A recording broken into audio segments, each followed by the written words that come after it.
Welcome to the deep dive. Get ready, because we're plugging into a film series that absolutely blew minds and really made us question everything we thought was real, The I Matrix. fully. We've really immersed ourselves in a stack of incredible source material for this. Articles, academic papers, online discussions, research notes, basically everything we could find to guide us through this, well, reality-bending saga. It's quite a rabbit hole in itself, actually. Ha, indeed. Our mission today is essentially to unpack the deep philosophical layers and, maybe surprisingly for some, the profound parallels with biblical philosophy woven throughout all four Matrix films. We'll try to move through the series film by film. Yeah, it's rare that a movie doesn't just entertain, but genuinely gets stuck in your head, Yeah, forcing you to rethink things long after the credits roll. The Matrix absolutely did that. totally. It functions less like just an action movie and more like a modern, well, a philosophical text almost. A true cultural phenomenon that perfectly captured the zeitgeist of the late 90s and honestly continues to resonate today. Absolutely. It was just this perfect storm of elements, wasn't it? You had the cyberpunk aesthetics, the growing influence of anime starting to hit the mainstream, All right, that was huge then. that distinct late 90s underground music vibe, and it blended all that with these incredibly complex ideas about reality, choice, systems of control. It somehow took dense concepts and made them accessible, packaged inside bullet time and amazing leather coats. It really showed that popular cinema could be incredibly smart.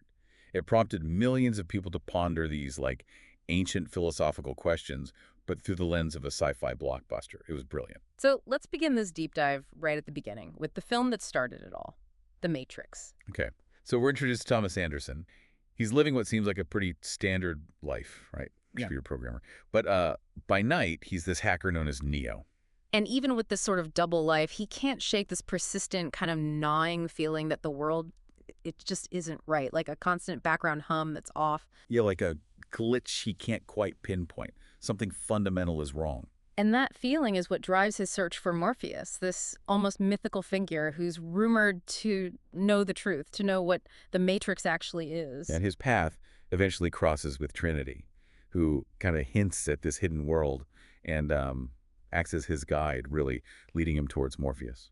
Which brings us, of course, to the scene, the one everyone remembers, the absolute core choice presented by Morpheus. The red pill or the blue pill. It's the defining moment, isn't it? Of the first film, certainly. The blue pill. Well, that's the offer to stay exactly where he is. Go back to everyday life, accept the comfortable illusion, believe whatever you want. It's the path of comfortable ignorance. But the red pill, that's the big one. The invitation to leave the only world he's ever known, find out the truth of reality, no matter how harsh or difficult that truth might be. And Morpheus's words are just iconic. All I'm offering is the truth, nothing more. He promises to show Neo how deep the rabbit hole goes. That Alice in Wonderland reference. Exactly. A descent into a radically different, potentially terrifying reality. And right there, I mean, the sources we looked at immediately highlight this striking parallel, almost deliberate, it feels like, to Plato's allegory of the cave. Oh, absolutely. It's impossible to miss. Maybe we should just quickly sketch out that allegory for anyone who needs a refresher. Good idea. So Plato describes these prisoners, chained in a cave their whole lives. All they can see are shadows projected onto a wall from a fire behind them. And they believe those shadows are reality. It's all they know. Right. Then one prisoner is freed, leaves the cave, sees the real world, the sunlight, the actual forms of things. It's overwhelming. But when he goes back to try and tell the others, They resist him. They think he's crazy. They might even try to kill him for messing with their reality. exactly. Now map that onto the Matrix. The simulated world is the cave. Zion, the harsh real world that's outside the cave. The humans plugged in are the prisoners watching shadows. And Morpheus, Neo, Trinity, they're the ones who've left the cave and are trying to wake the others up. It's almost a one-to-one mapping. But, and this is a fascinating twist the sources point out, there's a key difference from Plato. Yeah, this is crucial. In Plato's allegory, the world outside the cave, the world of sunlight and truth, it's portrayed as beautiful, the ideal reality. Right, the realm of forms, ultimate truth. But in the Matrix, the reality outside the simulation, Zion and the real world, it's incredibly bleak. It's described as hellish, dark, subhuman conditions, constant threat from the machines. Meanwhile, the Matrix simulation itself, despite that green tint, is vast, colorful, seems to offer endless pleasure experience sensation. Which immediately throws up this really complex question, doesn't it? Given that contrast, is it possible that living comfortably, even if falsely, inside the simulation, inside Plato's cave, is actually more desirable?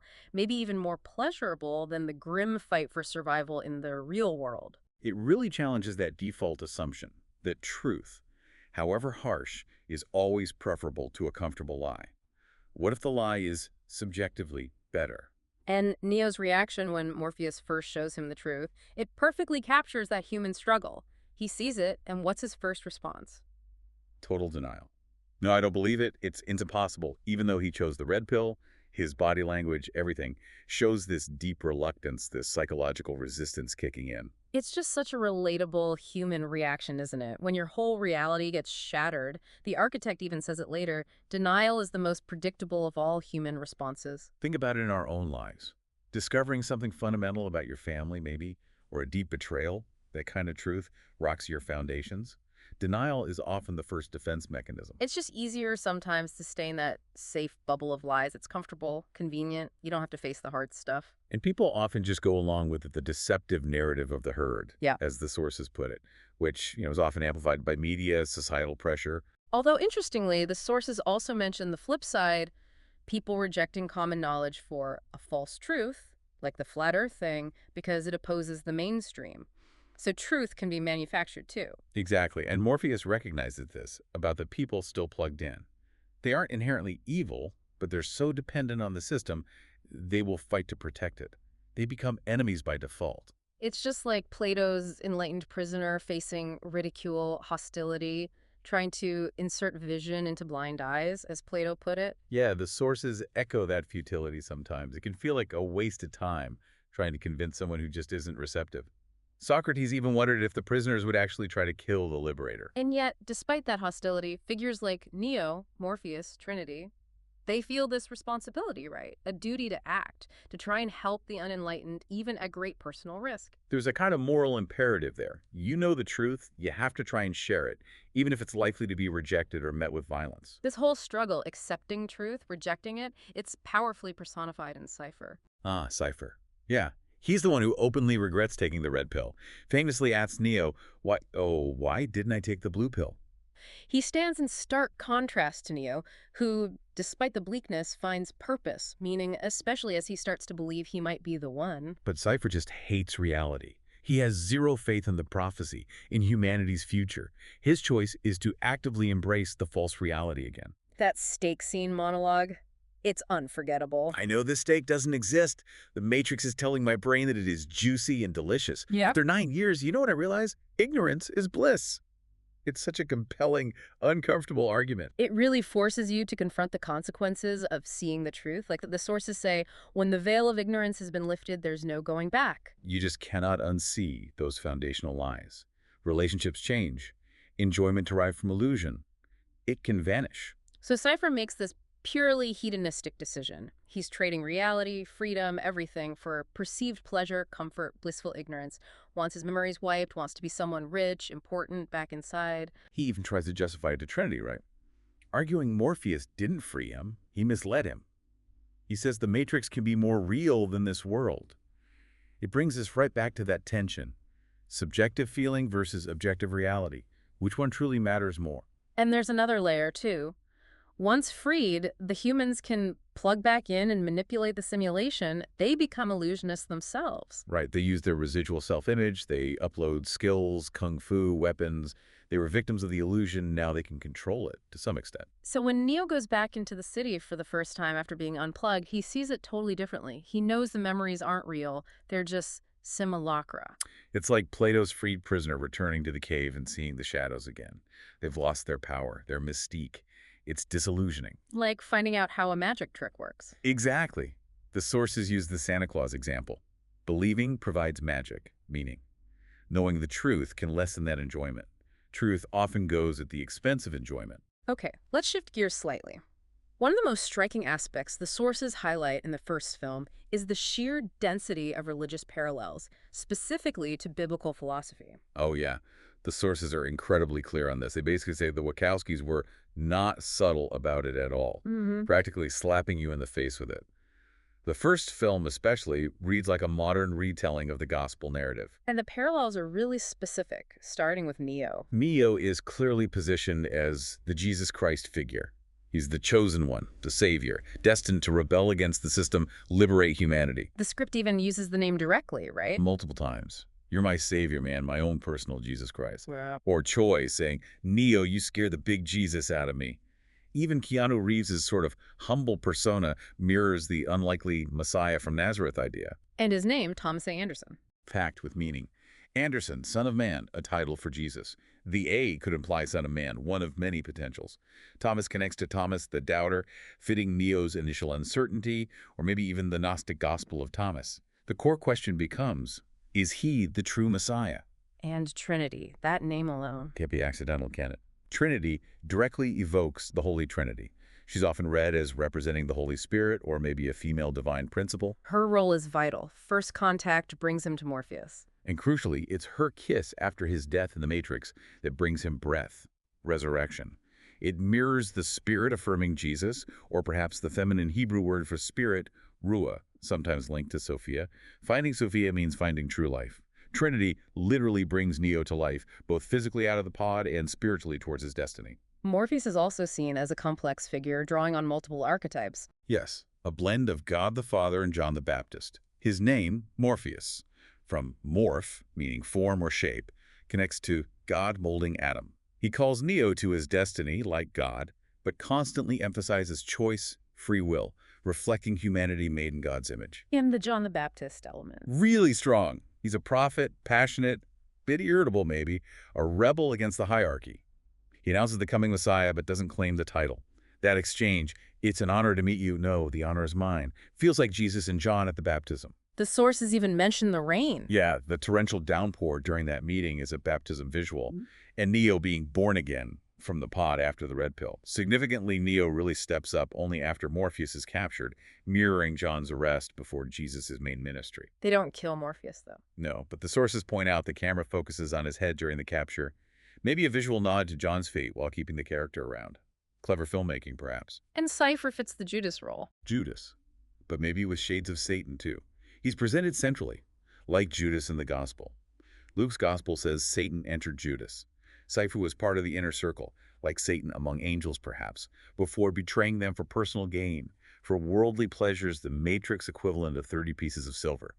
How do the agents fit this religious reading? This is fascinating.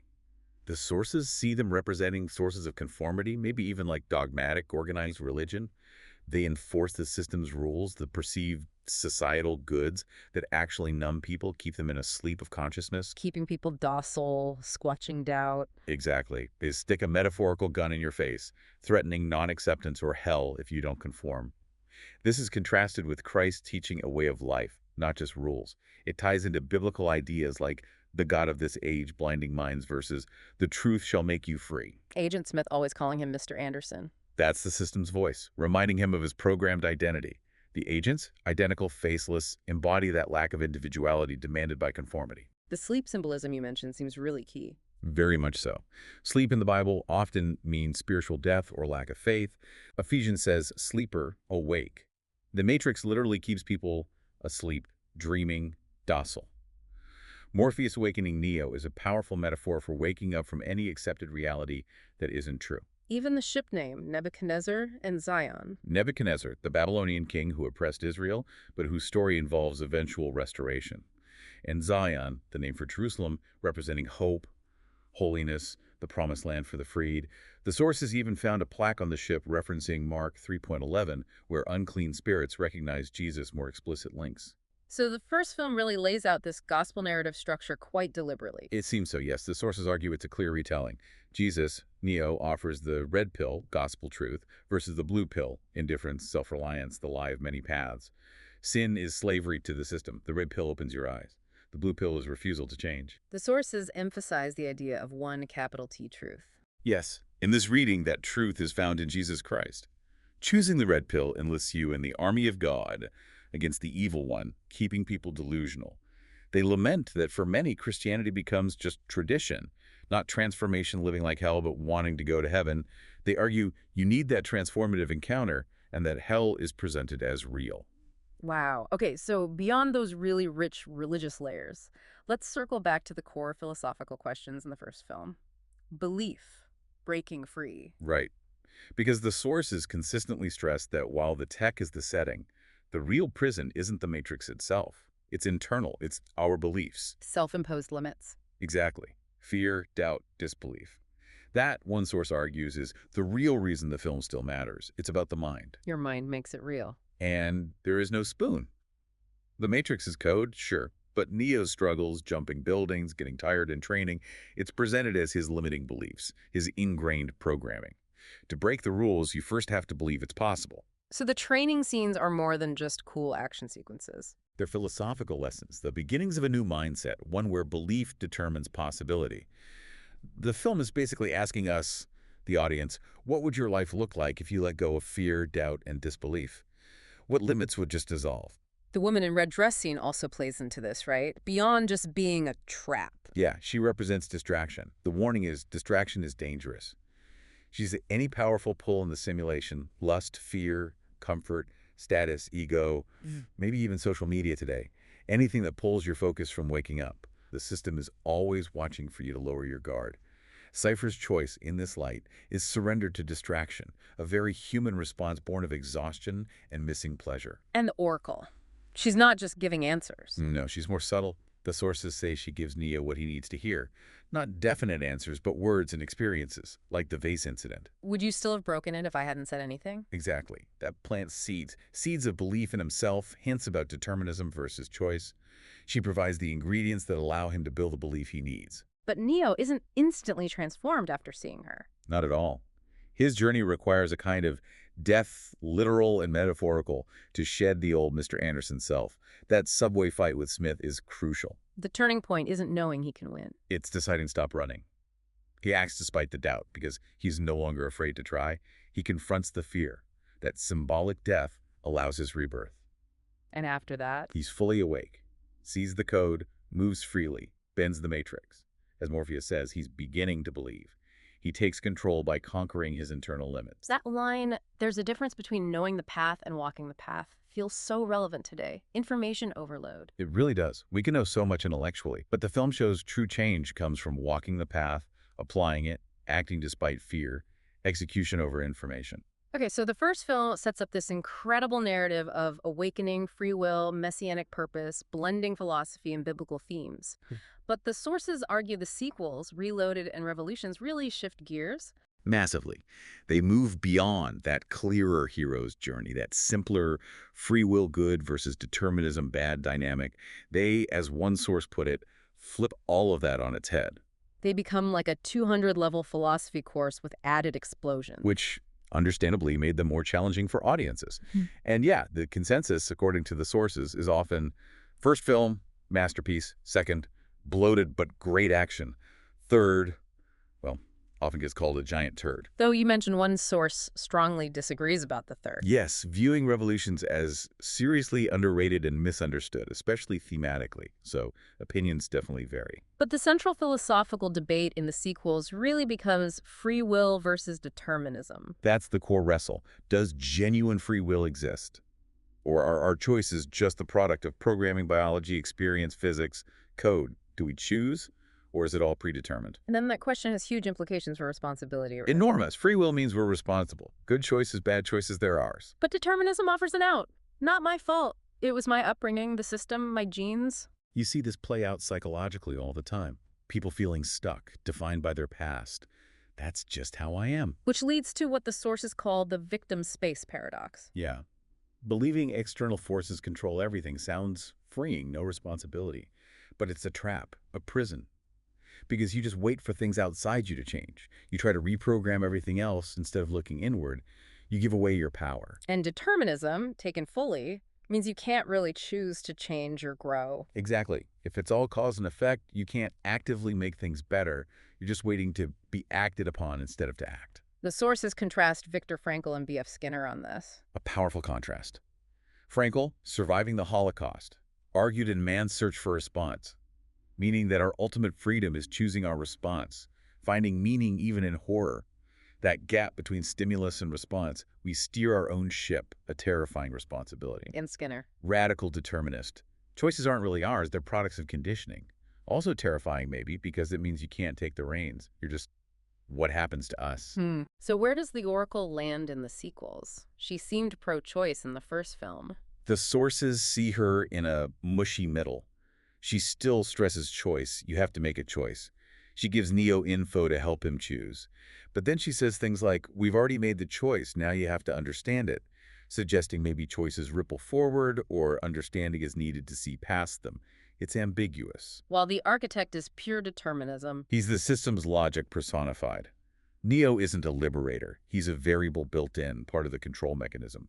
The cycles of Zion's destruction, it's all system management. He sees Neo's love for Trinity as just predictable chemistry. Pretty much. A chain reaction, emotion overriding reason, making his choice to save her determined she is going to die and there is nothing you can do to stop it. Hope itself is just an essential human delusion the system uses. Chilling stuff. The sequels also bring in more Eastern philosophy, specifically the cycle of suffering. Yes. Drawing deeply on samsara from Hinduism and Buddhism, that endless cycle of birth, death, rebirth, driven by karma, desire, attachment, the soul trapped on this wheel of suffering. And the goal is liberation. Moksha or nirvana, enlightenment, freedom from the cycle, transcending suffering. How does Neo's journey fit this? His path is the one, requires sacrifice. Saving Trinity against impossible odds is a key challenge. Losing her, or the threat of it, is the penultimate challenge, before accepting his fate. Facing Smith. That confrontation is his final sacrifice. And defeating Smith, returning to the source that symbolizes enlightenment. That's the interpretation. Reaching nirvana, merging with Brahman, potentially breaking the cycle for himself and maybe others. Even the theme song for Revolutions, Navras. Right. Sanskrit lyrics about freeing yourself from the cycle of suffering. A direct nod to escaping samsara. Quickly, on the Zion battles, controversial, right? Yeah. Sources note the criticism. Some found them long CGI bullshit, taking focus from Neo Trinity. Others argued they raised the stakes, showed what was truly at risk for humanity, making Neo's return more meaningful. Depends on your perspective. And that Christ connection from film one comes back strong in Revolutions. Absolutely. Neo's final act is pure self-sacrifice for the salvation of others, humans, and machines. It completes that Messiah arc powerfully. So despite the architect pushing determinism, the underlying message about creating meaning remains. Very much so. Purpose isn't just programmed. It's often chosen that we create on our own. Back to Frankel again. Exactly. Choose your attitude, find meaning, even in the worst situations. Steer your own ship. It's terrifying, but empowering. It challenges that I can't change mindset. You aren't just what happens to you. Blaming others keeps you stuck waiting. The film suggests you've got to be the one to do that. Okay, powerful stuff in the trilogy. Let's jump forward 60 years now to The Matrix Resurrections. Right, the fourth film. Things are very different. Io exists. A new city. Uneasy coexistence between some humans and machines. And Neo is back as Thomas Anderson, game developer, forced to make a Matrix sequel. Very meta. Incredibly meta. Sources suggest it's deeply personal for Lana Wachowski, maybe processing grief, loss.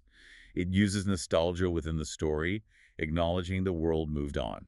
And the theme shifts slightly. Yeah. Film 1 was Know Thyself, Neo in his 30s finding identity. Film 4, Neo's in his 50s, is more Remembering Thyself. You likely know who you are, but need to recall what's been suppressed. The White Rabbit song reinforces that. Feed your head. Remembering, rediscovering. The film also seems focused on challenging false dichotomy. Definitely. Binary code is 0 or 1, yes, no.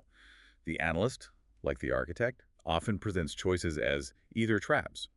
The film suggests there's often a third alternative. Like Aristotle's golden mean. Kind of. Virtue as a balanced courage between recklessness and cowardice. Finding the sweet spot. Sources relate this to integrating tech today, finding balance, not just blind acceptance or total rejection. That unease with lifelike robots reflects this ongoing negotiation. Resurrections also builds on the trilogy's soteriology, the salvation theme, and the samsara cycle. Deliberately. It references the earlier music Wake Up for Rebellion, Navras for Escaping Suffering. White Rabbit fits the Enlightenment theme, too. Right, and it concludes a cover of Wake Up.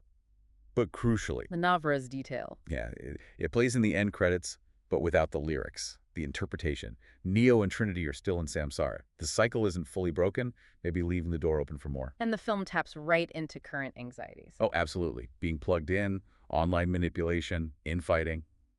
It critiques our present moment. The analyst mocks them wanting change, thinks the sheeple aren't going anywhere. And it leaves a lot of questions unanswered. So many. What about Niobe, OG Morpheus, Zion, different factions, Smith calling Neo Tom, the company name Deus Ex Machina Joker statement, lots left hanging. Okay, bringing all 4 films together now. The sources see the whole saga as almost prescient, like a documentary hinting at our future. It really feels that way sometimes. It came out just as the internet exploded, Y2K panic hit, capturing that sudden dependence on computers, fears about AI. The internet's own journey from ARPANET to the public web. Mirrors that increasing integration, our lives becoming attached to these systems. Y2K anxiety was real, and The Matrix hit that nerve perfectly. And today, the parallels feel even stronger. Tech monopolies like Apple, Google, Facebook, arguably more powerful than governments. Platforms enabling real-world harm, like in Myanmar. And we've become the resource, the product. Exactly. Data harvesting, algorithms analyzing our emotions, behavior, knowing the entire thing. What if AI, developed alongside this, starts managing us like resources? Anime's rise is also seen as part of this context. Yeah, moving mainstream, pushing complex ideas. Sources suggest maybe Japanese history fostered an earlier awareness of tech's dangers coming through in their art just as The Matrix landed. And the music industry shifted too. Napster disrupted everything. Maybe democratization, but sources argue also maybe lowered quality, pushed towards homogeneous pop, the boy band method, over authentic alternative voices the first film captured. The Matrix just nailed the zeitgeist. Its themes are our themes now. The sources say, look around, see it for yourself. Suggesting art isn't just reflection, but humanity's hive mind working out the future unconsciously. What grabs us often becomes truth. So stripping away all the layers, sci-fi, philosophy, religion, the deepest message is internal. That's the consistent takeaway. It's about humanity's eternal struggle, not just with external systems, but the invisible limits we place on ourselves. It's not about the machines, it's about the mind. Precisely. The real prison walls aren't tech, they're our beliefs. Fear, doubt, disbelief, the self-imposed chains. Waking up hurts. Staying awake needs vigilance. Distraction is dangerous. This connects to older wisdom, like hermetics. Yes. Asking, who am I? Beneath the mask's name, job, roles. You're the consciousness that experiences them. The dreamer, not the dream. Confronting that most life is reaction to programming, living in a prison handed to you. Most prefer decorating the cell, but something inside knows there's more. You are not born just to obey, to consume, to survive and die. And hermetics suggests we can be creators, not just prisoners. That's the shift. You are the creator, not victim, but architect. Mastery of self is mastery of the simulation. As the mind, so the world. Hacking reality from inside, of consciousness. Reality as a living manuscript you write with thoughts, beliefs, a canvas, not a cage. Even involving vibration. Yeah, the idea, everything is energy, frequency. Thoughts, emotions radiate frequency, attracting matching experiences. The simulation thrives on low frequencies, fear, anger, despair. Change your vibration, you change your reality. Mastering internal state hacks the simulation. Which leads to this final idea. Life is a loop versus graduation. For the unconscious, life is samsara, a loop. Reincarnation is prison, repeating patterns, suffering, feeling like progress but running in circles. Same dramas, different costume. Exactly. New name, body, myths, but old energetic patterns pull you back based on your frequency at death fear. Attachment anchor you, not a judge, your mind's frequency. But awakening offers an escape hatch. That's the promise. Death becomes graduation, a doorway to higher realities, off the wheel. Most won't get there, won't look, question, remember. But the sources say, because you're listening, still here, freedom is possible. Okay, so pulling all this incredible stuff together, Plato, the gospel, determinism, samsara, consciousness, what's the final so what? Where does this leave you, the listener? The films, the sources, they really challenge you directly. Look at your own life. How much of your fixed reality is actually constructed by your internal state? Your fears, assumptions, beliefs. And if you truly tapped into your own power, your consciousness as the dreamer, how would that change how you navigate everything? Remember, purpose isn't necessarily programmed. It's often chosen, created. Like Frankl said, you steer your own ship. Terrifying, yes, but also incredibly empowering. You are not just what happens to you. No. You can actively shape things. Blaming keeps you waiting. The Matrix is a mirror. Stop obeying fear. Start believing in your own power. And maybe you can bend your world too.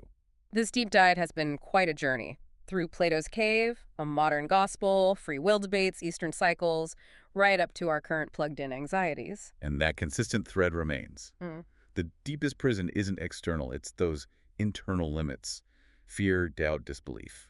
So the Matrix continues to challenge us, to question our reality, our beliefs, our own potential. Which brings us to that final provocative thought from the sources, asking, what would your life look like if you let go of fear, doubt, and disbelief? What does that question make you think about your reality and your choices? Something to ponder.